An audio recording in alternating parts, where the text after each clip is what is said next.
Hello everyone, I am CS Avil Rakshith Salins, Company Secretary by profession. Welcome back to my channel, Corporate Clarity, where we discuss important topics in corporate laws and compliance. In my previous video, we explored what related party transactions are and their regulations in India. We discussed the definition of related parties, who qualifies as a relative, and the various misuses of related party transactions that companies need to be cautious of. If you haven't watched that video, I recommend checking it out for a comprehensive understanding.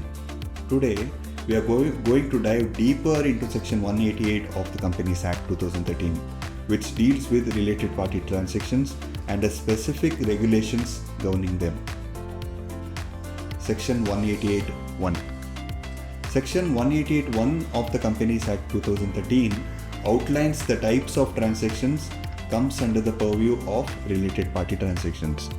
These transactions include 1. Sale, purchase or supply of any goods or materials.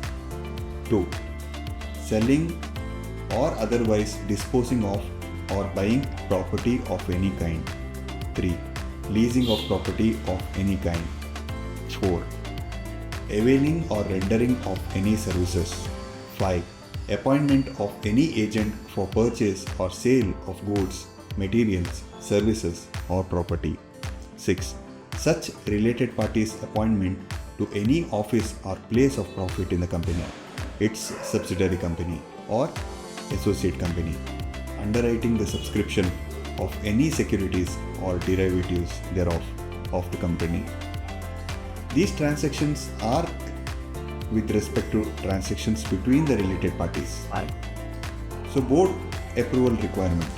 Any of the above transactions with related parties cannot be done without the approval of the board of directors of the company. Moreover, if any director is interested in any contract or arrangement with related party, such director shall not be present at the meeting during discussion on the subject matter of the resolution relating to such contract or arrangement. This is provided under Rule 15(2). However, there are certain nuances to this provision, which we will come back in the subsequent lectures in detail. Shareholder approval requirement.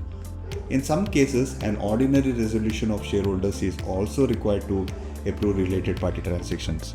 These cases include sale, purchase or supply of any goods or materials directly or through the appointment of an agent amounting to 10% or more of the turnover of the company. Here, turnover of the company which is doing this transaction is considered. Selling, disposing of or buying property of any kind directly or through the appointment of an agent amounting to 10% or more of the net worth of the company. Leasing of property of any kind amounting to 10% or more of the turnover of the company. Availing or rendering of any services directly or through the appointment of an agent amounting to 10% or more of the turnover of the company. Appointment to any office or place of profit in the company, its subsidiary company or associate company at a monthly remuneration exceeding 2.5 lakh rupees. Remuneration for underwriting the subscription of any securities or derivatives thereof of the company exceeding 1% of the net worth. The turnover or net worth referred to in the above sub-rules shall be computed on the basis of the audited financial statement of the preceding financial year. Exemptions and special cases. In the case of wholly owned subsidiary, the resolution passed by the holding company shall be sufficient for entering into transactions between the wholly owned subsidiary and the holding company.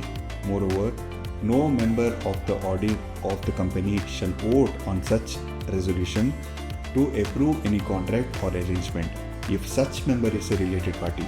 However, this does not apply to a company in which 90% or more members in number are relatives of promoters or are related party.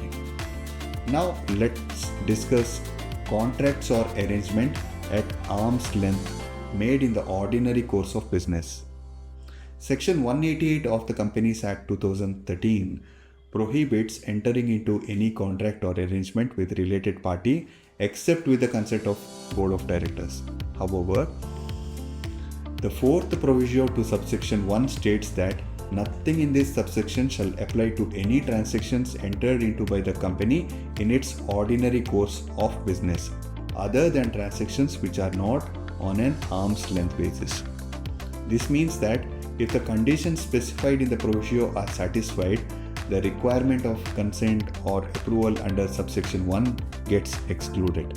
In other words, if a company's transactions with the related parties are in the ordinary course of business and are conducted on an arm's length basis, board approval is not required. So let's get to the conditions for availing this exemption.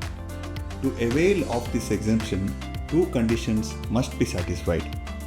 The transaction must be entered into by the company in the ordinary course of its business. It must be an arm's length transaction. If these two conditions are satisfied, the contract or arrangement with the related party will stand completely exempted and will not require any compliance under Section 188. Meaning and effect of transactions. The term transactions includes its singular transaction. Therefore, the proviso applies to a contract or arrangement broken down into a series of transactions as well as even to a single transaction. The ordinary meaning of the word transactions is a piece of business done between people, especially an act of buying or selling. Meaning and effect of in its ordinary course of business. The phrase in its ordinary course of business should be interpreted as covering every transaction or act done by a company in conducting its business or affairs. It refers to activities which fall within the normal business carried on by the company. Whether a particular act is done in the course of business or not is a question of fact and must be determined according to the evidence and circumstances of the case. Meaning of an arm's length basis. An arm's length transaction is one where the parties act independently and on an equal footing. This means avoiding intimacy or close contact. According to Black's Laws Dictionary, an arm's length transaction is a transaction negotiated by unrelated parties, each acting in his or her own self-interest, which is the basis for a fair market value determination. The concept of related party transactions not usually being at arm's length is based on the presumption that closely connected parties influence their business dealings. To avoid such influence, companies must ensure that related party transactions are conducted on terms similar to those conducted with unrelated parties.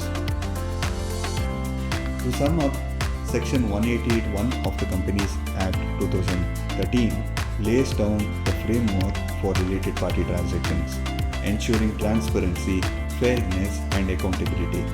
By adhering to these regulations, companies can maintain corporate governance standards and protect shareholders' interests. In our next video, we will explore more about the specific examples and case studies to illustrate how these transactions should be handled to maintain transparency and fairness. Thank you for watching. If you found this video helpful, please like, share and subscribe to the channel.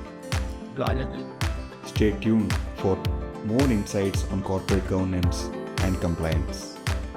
Thank you.